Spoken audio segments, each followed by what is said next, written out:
Hey everyone, this is my official tier list for set 5 and for season 2 of 2023.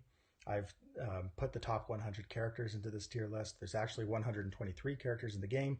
If you don't see your character, if you don't see your favorite character on here, it's because I didn't think they were worthy of being ranked and that they're the below F tier. So that might seem harsh, but that's the reality.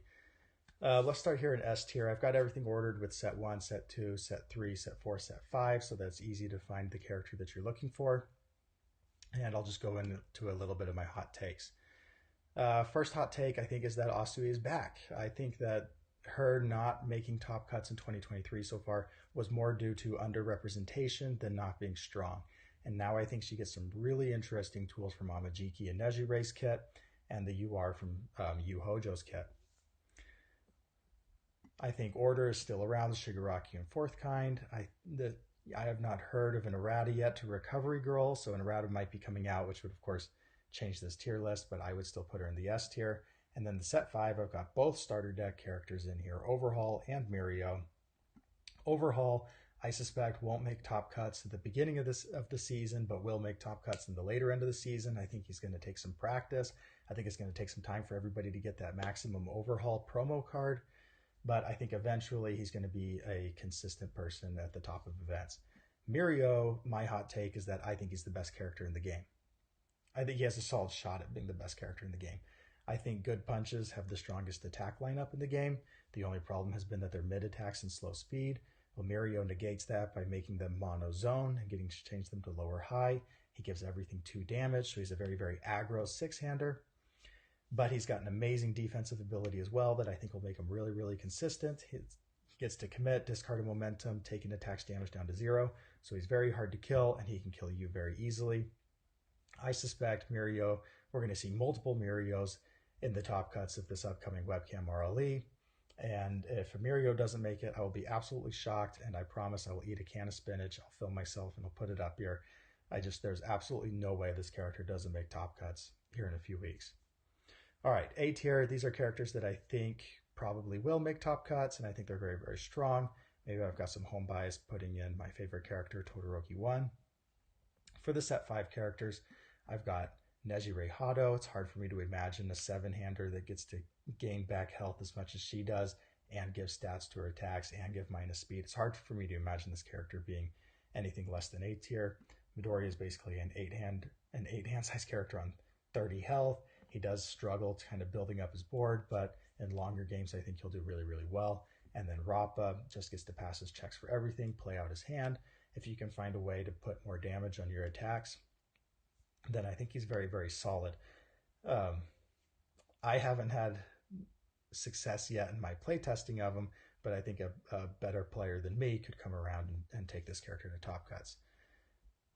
Another hot take of mine is that I think Deku 2 is going to be the best Deku this season. I know he hasn't made top cuts before, at least to my knowledge, but I think in this season we're going to see multiple Deku 2s make it. I think repeated 100 smash, I think rewind throttle, I think rejuvenating smash, I think these things are going to launch life punches maybe to the top of the meta. Let's see here. B tier, I think a good player could pick these characters up, put in lots of hours in games, and then take them to top cuts, and I wouldn't be surprised. For set 5 characters, I have the 2 7-handers, Kirishima 3 and Amajiki. Both of them are a little hard to tell right away whether they're going to be great or whether they're going to be bad. They're going to be very, very complex and require a lot of practice, but I have faith that they're going to make it eventually. Mimic, we just saw Trigger and Trigger transformation, and I think those are going to push him to being very playable, but it's hard for me to put him in the A tier since he's only got 25 health as a 6-hander. But I think it's very, very cool that he can basically build to 15 foundations, counting the assets as foundations, but not be into deadlock. And then Yu Hojo, 5-hander, but he doesn't feel like a 5-hander. He can play any attack he wants out of the discard. He gets to draw 2 and discard 2 at the beginning of his turn. I think he's very, very powerful.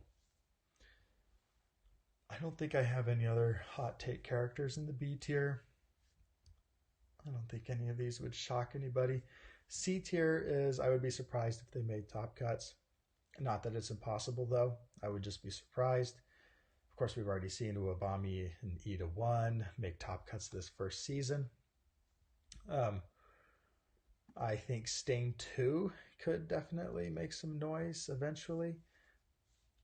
I don't see any other major characters to talk about. The 3 characters from set 5 I put in here, I put Fat Gum, Tabe, and Sir Night Eye.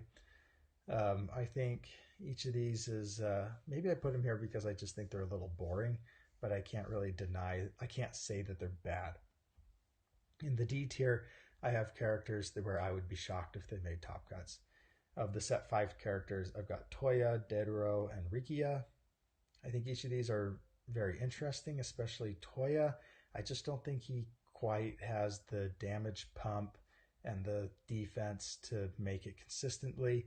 Dedero, of course, you're giving your opponent momentum, and momentum right now can be turned into so many great uses by the top characters that I think that just kind of kills them. Rikiya, I just wish his health total was higher. Other than that, I don't see anything to talk about. Of course, we have like the Idas and the Ingeniums. We have the 2 once S tier characters that have been eroded down here. Shoji's fun. All Might 1 is fun. Cementos, I just don't believe in the power of face down foundations. And so everybody in this D tier has some serious limitations holding them back from being truly competitive. And then the F tier, I think these are fun characters. I think they can sometimes do some damage, but ultimately they're just not going to... I would be floored. Maybe F is for floored. I would be floored if they made top cuts of an RLE. And these are the set 5 characters for this. I think Lok Lok and Sheen, I think they're heavily overrated.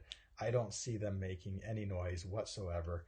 Chronostasis looks really, really fun to play, but doesn't have what it takes. And we see a lot of characters in this tier that are just fun to play, but aren't going to truly be competitive, like Mount Lady, Kurogiri, Snipe, Nezu. So that's it for my top 100 characters. And I will check back after this season to see how I did. I can make fun of my June self for being so naive on some of these. Maybe Mirio actually will be bad. Maybe he's B tier. But it's my prediction that Mirio is going to be our new overlord. He's the best character in the game, and you heard it here first. Or maybe not here first. Maybe somebody else said it already. But that's it for me.